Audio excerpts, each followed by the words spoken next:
सालों बाद उसकी कॉल आई मेरे पास, और वो भी रात के 3 बजे। मैं नींद में था, कॉल को रिसीव नहीं किया। थोड़ी देर बाद फिर से कॉल आई।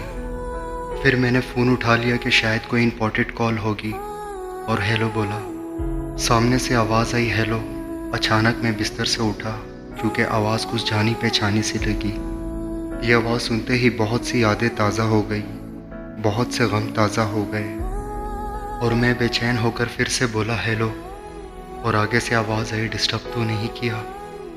मुझे जवाब देते हुए भी घबराहट हो रही थी कि हाँ बोलूँ या ना बोलूँ, कुछ समझ नहीं आ रहा था। मेरे दिल में सवालों का समंदर घूमने लगा कि आखिर क्यों इतने सालों बाद मेरी याद आई। मैंने हिम्मत करके बोला नहीं बोलो। उसने कहा कैसे हो? मैंने कहा ठीक, और तुम? और आगे से रोती हुई आवाज़ में कहने लगी ठीक नहीं हूँ।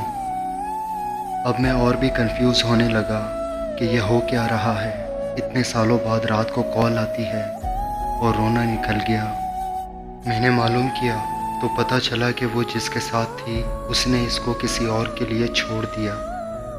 वो जैसे बता रही थी कि उसे रोकने के लिए मैं बहुत गिड़गिड़ाई, मिन्नतें की। इसी तरह मैं भी गिड़गिड़ाया था एक दिन। मेरे आंखों में आंसू थे पर चेहरे पर मुस्कुराहट थी कि मेरे सच्चे प्यार की सज़ा इसे बाखूबी मिली है। वो रोते रोते मुझसे माफ़ी मांगने लगी कि मुझे माफ़ कर दो, मैंने आपके सच्चे प्यार की कदर नहीं की, मुझे माफ़ कर दो। मेरे आंखों में आंसू आ गए और कहा मैंने तुम्हें माफ़ कर दिया। फिर उसने मुझसे पूछा क्या तुम मुझे अपनाओगे? ये सवाल सुनते ही मुझे वो दिन याद आ गया जिस दिन इसने मुझे ठुकराया था किसी और के लिए, और मैंने आंखों में आंसू लिए जवाब दिया कभी नहीं, कभी नहीं।